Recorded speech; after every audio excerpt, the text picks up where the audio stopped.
Hey guys, Jordan here with Farm Builder, back for a briefing. It's been a while since I've done one, but sorry, I was down with the man cold for about 2 weeks. Kind of happens to me every spring, February or March. I get knocked down for about 2 weeks with, just a respiratory head cold, headache, all that kind of nonsense. But I'm back, 90%, I suppose, and we're getting stuff on. What I wanted to share a little bit in the briefing here about was employees.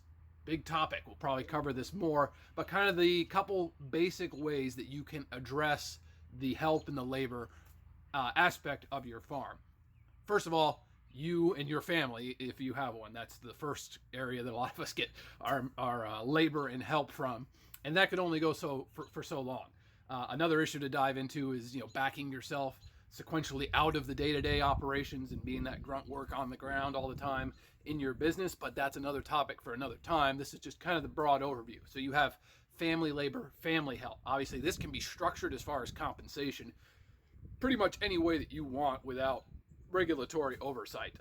From a once-a-year payment to a quarterly payment to a monthly to an hourly to a salary to a nothing payment is how a lot of people will do that. After that, you can look at what a lot of people, I think, maybe a little bit prematurely rush into is having interns and apprentices. I need some help. I'm going to go get me some interns, and we're going to get some stuff done. The issues with interns that we found, and we did this program for 4 or 5 years, where we had at one point 6 or 7 interns and so on, and it would be a very big deal that we had going on. That was the major source of our labor. You should not look, and this might be a controversial statement, you should not look to solve a labor problem with an intern labor force. All right? Interns are coming, apprentices, whatever you want to call them, yoke fellows. They are coming to your farm to learn how to farm, not necessarily do repetitive, laborious tasks over and over and over while you're off doing something else. And again, we're trying to address a labor problem. So I need people here to do stuff on the farm while I'm off doing other administrative, executive stuff. And it clashes when you try to address that problem with interns because they're wanting to work with you. They're wanting to see the farm through your eyes, glean your experience and wisdom and knowledge and all those things. And you can't do that if you're using them to address labor. That's because you got other stuff to do. And so that was in conflict for us for several years, and we finally discontinued it. It really, saying the juice wasn't worth the squeeze. That is an educational effort that, more experienced producers could get into, 10, 15, 20 years into the process. And that kind of lumps up with apprentices as well. Then you can look at hourly labor, which is kind of a very common way for, let's say, lower skilled laborers to be employed in the United States is by the hour. And we've done this off and on occasion with more or less success. You're still having to go through a process of getting people to apply, interviewing them, and then getting them out in the field, seeing what goes on.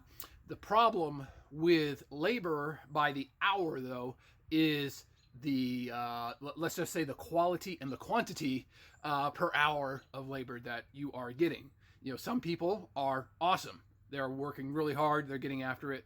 They aren't on their cell phone cruising Twitter, Facebook, Snapchat all the time. Smoke breaks, drink breaks, potty breaks, all that stuff. They're working and they're getting stuff done and they're great. And those are kind of people you want to pay more.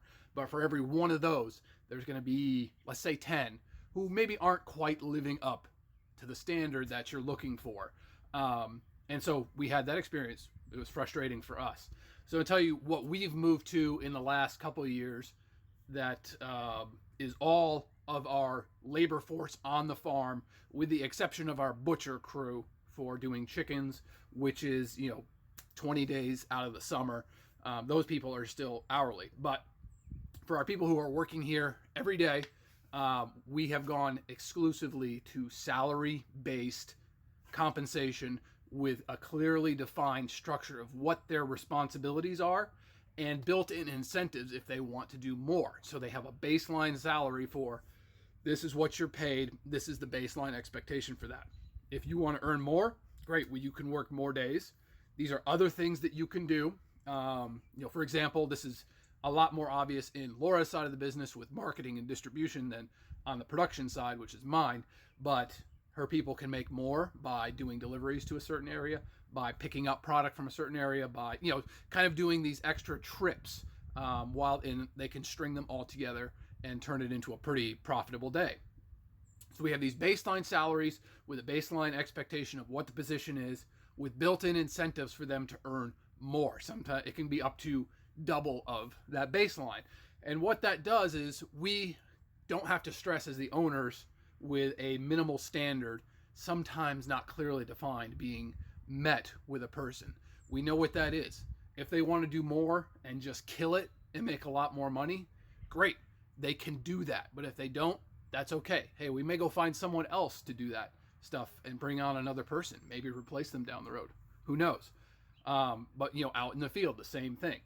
So those are a couple different ways that you can structure compensation.